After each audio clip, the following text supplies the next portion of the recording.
We are going to read Block 1 English Content Book Volume 1 Class 4th The Tale of Peter Rabbit. Genre is animal fiction. So what do you mean by fiction? Fiction means unreal stories. काल्पनिक घटनाओं पर आधारित जो कहानियाँ होती हैं वो fiction के अंतर्गत आती हैं. And animal fiction means animal related unreal stories. Stories where animal plays central role. This story is written by Beatrix Potter and she was an English writer and she is best known for her children's book. Let's start to read the story. The Tale of Peter Rabbit.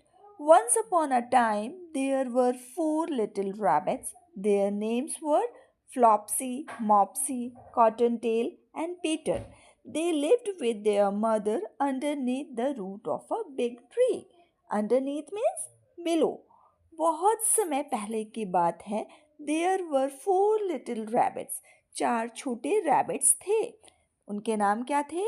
फ्लॉप्सी, मॉप्सी, कॉटनटेल और Peter. They lived with their mother underneath the root of a very big tree. वो अपनी मम्मा के साथ एक बड़े से tree के below नीचे रहते थे. underneath बिलो रूट के नीचे रहते थे.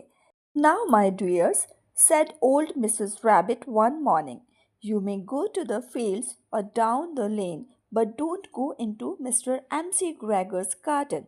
Now run along and don't get into trouble. I'm going out. एक दिन सुबह मिसेस रैबिट जो कि बूढ़ी हो चुकी थी उन्होंने अपने बच्चों से कहा, नाउ माय डियर्स, मेरे प्यारे बच्चों, you may go to the fields, तुम लोग फील्ड में जा सकते हो या फिर डाउन द लेन, गलियों में जा सकते हो, नीचे की तरफ जा सकते हो, but don't go into McGregor's garden. लेकिन एमसी ग्रेगर के गार्डन में आपको नहीं जाना है. Now go along. Go along means go away. अब तुम लोग जा सकते हो. And don't get into trouble, किसी मुसीबत में मत फंसना. आई एम गोइंग आउट, मैं बाहर जा रही हूँ. Old Mrs rabbit took her basket and umbrella and went through the woods to the bakery. Woods means it's jungle, it's forest. Woods means forest. She bought a loaf of brown bread and 5 sweets.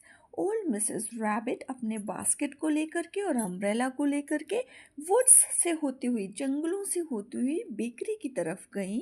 She bought a loaf of brown bread. उन्होंने brown bread का एक piece लिया and 5 sweets और 5 sweets लिए. फ्लॉप्सी, मॉप्सी and कॉटनटेल, who were good little bunnies, went down the lane to gather blackberries. But Peter, who was very naughty, ran to the Mr. M.C. Gregor's garden and squeezed under the gate. Flopsy, Mopsy and Cottontail, जो कि good bunnies हैं, went down the lane, वो लेन में नीचे की तरफ एक साथ जाते हैं ब्लैकबेरीज को गैदर करने के लिए. लेकिन पीटर जो कि बहुत नॉटी है, ran to Mr McGregor's garden, वो मैकग्रेगर के गार्डन में गया and squeezed under the gate. Squeezed under the gate means to force oneself into a small space like under a gate. Reduce its size, अपने आप को सिकोड़ कर वो gate में से नीचे से अंदर की तरफ गया. First he ate some lettuce and some French beans and then he ate some radish. After that, feeling rather sick, he went to look for some parsley. सबसे पहले उसने थोड़ी सी लेट्यूस खाई जो कि हरी पत्तीदार वेजिटेबल्स होती है और कुछ फ्रेंच बीन्स खाए. उसके बाद उसने रेडिश खाई. सडनली उसे थोड़ा सा अनइजीनेस फील हुआ. After that feeling rather sick मतलब उसे थोड़ा सा बीमार जैसा महसूस हुआ. He went to look for some parsley. वो थोड़ा सा पार्सले जो छोटी लीफ वाली प्लांट्स होते हैं उनकी तरफ वो गया. But around the end of the cucumber plant whom should he met Mr McGregor. McGregor was on his hands and knees planting cabbage, but he jumped up and ran after Peter when he spotted him waving a rake and calling out, "Stop thief!" लेकिन cucumber plant के and में उसकी मुलाकात mister MC Gregor से हुई, जो कि उस समय अपने घुटनों पर बैठकर कैबेज, जिसे हम पत्ता गोभी कहते हैं, पत्ता गोभी के प्लांट को लगा रहे थे।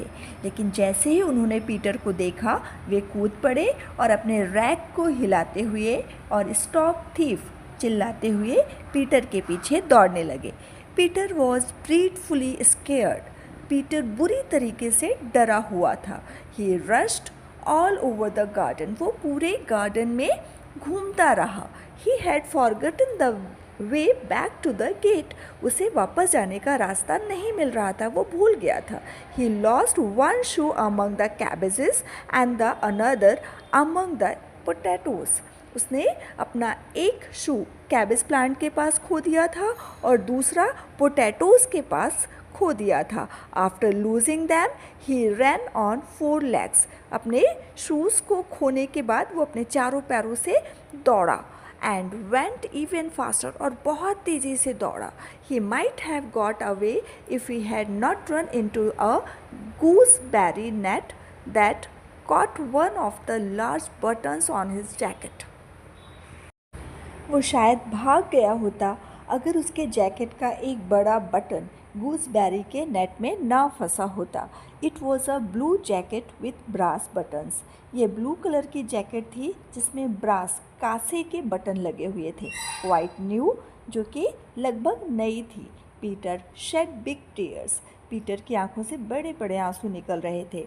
And his sobs were overheard by some friendly birds that flew down to help free Peter। और उसकी सिसकियाँ कुछ फ्रेंडली बर्ड्स ने सुनी और वो उसे आज़ाद करने के लिए, उसकी हेल्प करने के लिए फ्लू डाउन, नीचे की तरफ आए। Mister McGregor came up waving a shovel. Mister McGregor अपने शॉवेल को हिलाते हुए आए। शॉवेल एक तरीके का मिट्टी हटाने का टूल होता है, उसे हिलाते हुए आए। But Peter रिगल्ड out just in time, leaving his jacket behind him. लेकिन पीटर अपने जैकेट को पीछे छोड़ते हुए सही समय पर बाहर निकल गया। रिगल्ड आउट मीन्स बाहर निकलना। He rushed into the tool shed. वो टूल शेड में जल्दी से पहुंचा and jumped into a can. वो और एक केन, जो केन होते हैं ना, उसमें वो जंप कर गया। It would have been a beautiful thing to hide in if it had not had so much water in it. यह छुपने के लिए बहुत ही खूबसूरत जगह है अगर इसमें बहुत ज़्यादा पानी ना हो। Mister McGregor was quite sure that Peter was somewhere in the tool shed. Mister McGregor बहुत श्योर थे कि पीटर कहीं ना कहीं उनके टूल शेड में है। टूल शेड क्या होता है? जहाँ पर ये जो गार्डनिंग के इंस्ट्रूमेंट्स रखे जाते हैं ना, तो वो प्लेस टूल शेड कहलाता है। कहीं ना कहीं उनके टूल शेड में ही छुपा हुआ है। May be under a flower pot, हो सकता है वो किसी फ्लावर पॉट के नीचे हो। He begin to turn them over carefully. वो सारे फ्लावर पॉट को बहुत केयरफुली टर्न करने लगे, लुकिंग अंडर इट, सभी के नीचे देखते हुए। जस्ट देन पीटर स्नीज्ड अछू। उसी समय पीटर को छींक आ गई। Mister McGregor was after him in no time and tried to put his foot upon Peter. Mister Gregor तुरंत उसके पीछे पहुंच गए और अपने पैरों से उसे कुचलने की कोशिश की। Who jumped out of a window. लेकिन उसी समय पीटर विंडो से बाहर कूद गया। Peter hide underneath some bushes for some time. Peter कुछ समय के लिए बुशेस के नीचे छुपा रहा। व्हेन नथिंग हैपन, जब कुछ भी नहीं हुआ, he came out and climbed onto a wheelbarrow and peeped over. तभी जब कुछ भी नहीं हुआ तब वो व्हील बरो के ऊपर आ गया और उसने झाँक करके देखा। The first thing he saw was mister McGregor digging onion. उसने जो पहली चीज़ देखी वो ये थी कि मिस्टर मैकग्रेगर अनियन को डिग कर रहे हैं, खोद रहे हैं। His back was turn towards Peter. उनकी बैक पीटर की तरफ थी। And beyond him was the gate. और गेट उनकी पहुँच से बाहर था। Very quietly Peter got off the wheelbarrow and started running as fast as he could go। और बहुत जल्दी से पीटर व्हील बरो से नीचे उतरा and started running as fast as, और इतना फास्ट रन किया जितना कि तेज़ वो दौड़ सकता था. Along the street walk behind some blackwood and bushes. Mr. McGregor caught sight of him at the corner, but Peter didn't care. He slipped underneath the gate and was safe at last in the woods outside the garden.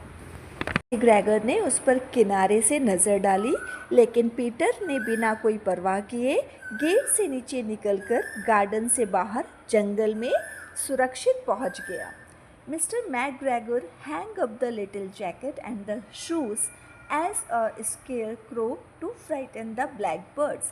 Mr. MC Gregor ने Peter की छोटी सी jacket और shoes को scarecrow की तरह blackbirds, crow जो होते कौवों को भगाने के लिए टांग दिया. Peter never nor looked behind him until he got home to the big tree.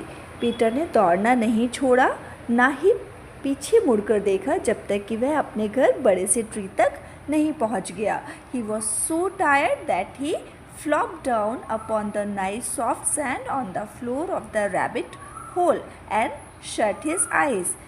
वो इतना ज़्यादा थक गया था कि जो रैबिट का जो होल होता है उसकी जो सॉफ्ट सैंड थी उसके ऊपर वो जा कर के सो गया और अपनी आँखें उसने बंद कर ली. His mother was busy cooking. उसकी मम्मा खाना बनाने में बिजी थी. She wondered what he had done with his clothes. उसकी मम्मा को बड़ा आश्चर्य हुआ कि उसने अपने कपड़ों के साथ क्या किया है. It was the second little jacket and pair of shoes that Peter had lost in a week. ये दूसरा पेयर था जैकेट का, ये दूसरी जैकेट थी और दूसरा पेयर ऑफ शूज़ था जिसे एक हफ्ते में पीटर ने खो दिया था.